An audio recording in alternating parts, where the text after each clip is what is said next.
Welcome back to the Deep Dive. Today, we're taking a really crucial journey. We're looking into the history behind 1 Peter. That's right, a really profound letter in the New Testament. Exactly. And our mission, really, is to understand why Peter wrote it, who he was writing to, and what it tells us about, well, a life of genuine faith. Especially when faith meant facing just unimaginable terror. We've got some compelling sources. We do. They paint quite a picture. Indeed. To really get Peter's message, you have to step back into that time, a time of immense trial, intense persecution. And the sources clarify some things, right? Like where Peter was writing from.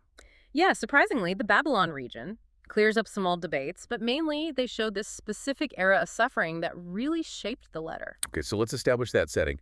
When exactly are we talking about? What was life like for believers? Well, traditionally, the letter's dated around AD 64-68. And the tone of 1 Peter, it just screams trials, big ones. Not just, like, disagreeing about beliefs. Oh, no, far beyond that. I mean, persecution started earlier from Jewish authorities, especially after Stephen's martyrdom. That forced many believers out of Jerusalem. Right. But then the Roman government stepped in, specifically Emperor Nero. Okay, here's where the sources get really horrific. The first Roman persecution, 64 AD under Nero. What actually happened? It's grim. Christians were scapegoated, blamed for the Great Fire of Rome. Falsely accused. Completely. And the historical texts describe just unimaginable cruelty, burned alive to light up Nero's gardens at night. As human torches. Yes. Others were dressed in animal skins and torn apart by dogs.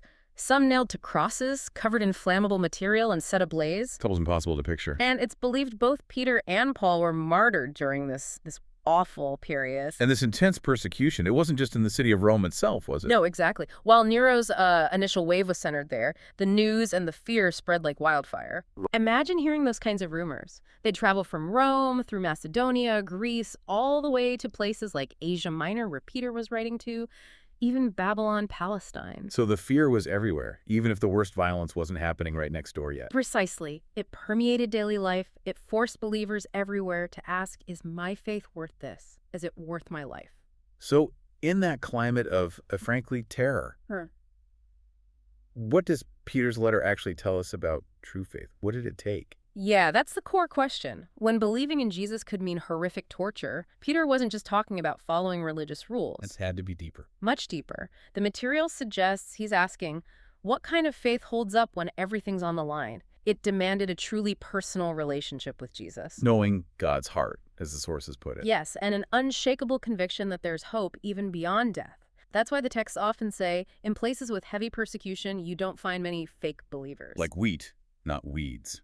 Tested by fire. Exactly. The faith is refined. And you mentioned hope.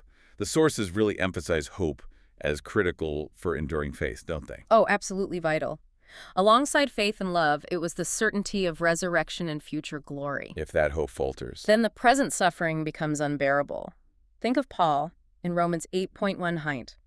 The sufferings of this present time are not worth comparing with the glory that is to be revealed to us. Hope is the engine, you know. People often collapse not because things are hard, but because they lose hope. Peter talks about a living hope. A living hope. What does that mean exactly? It means the blessing of eternal life, something this world can't touch, can't give, can't take away. It's alive, active, powerful. Okay, bringing this back to us today, we live in what our sources call, maybe comparatively, a heaven-like world next to Nero's Rome, or even, say, modern North Korea. Yeah. What does Peter's message mean for our faith? It raises a really challenging question, doesn't it? Is our faith genuine, pure, refined, or is it comfortable? Easily discarded. Right. The texts push us to consider, if we face just minor inconveniences, maybe some social disapproval because of our beliefs, do we just abandon them like an old shoe? Ooh, yeah. Even within our communities, do we sometimes seek our own benefit, get easily angered, boast? Is that the kind of faith Peter was talking about? It really puts our own lives, our own faith, into sharp perspective. Seeing the crucible where that early faith was forged. It really does. And what strikes me from the material is this core idea. Real boldness isn't about external safety, it's internal conviction. Mm. So Peter's challenge echoes, doesn't it? Are we cultivating that same firm faith, that living hope, even if we're not facing torture, maybe just, small disadvantages? Do we have that hope of eternal glory that makes the present struggles worth it? Exactly. And do we let the blessings we have received somehow flow down, flow outward to enrich others? It's definitely something to reflect on.